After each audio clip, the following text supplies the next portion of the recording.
table in front of us.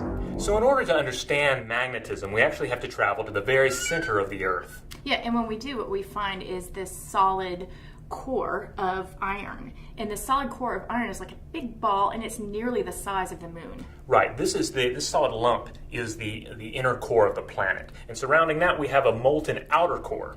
Yeah, and this molten outer core is really cool because it's almost like an ocean of iron swirling around, and it's really chaotic. Right, it's basically a magnetism engine.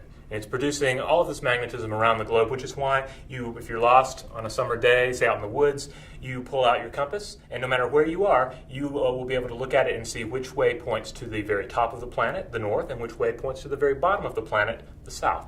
So think about a U-shaped magnet, okay? I'm holding it upside down so you can see that the north-facing pole is on this side and the south-facing pole is on this side, and everything in between is the magnetic field.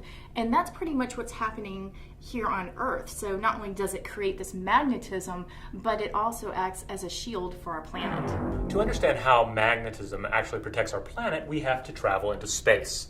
And when we do that, we can look to the sun, which is actually pumping out a ton of energy directly toward us. This is solar radiation, and our planet actually needs this. It heats our world. It provides energy for all the plants that thrive and grow here. But too much of this would be a very bad thing for everybody. It would be harmful to our health, and it would strip off huge chunks of our atmosphere.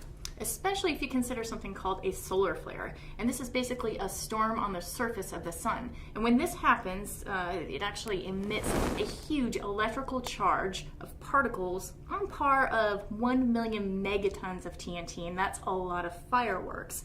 And it's a good thing that we have this magnetic field, which kind of acts like an umbrella, shielding us from what would essentially take out life here on Earth. So when you handle just a household magnet, you're toying with the forces that are both brooding at the very center of the planet and protecting us in space.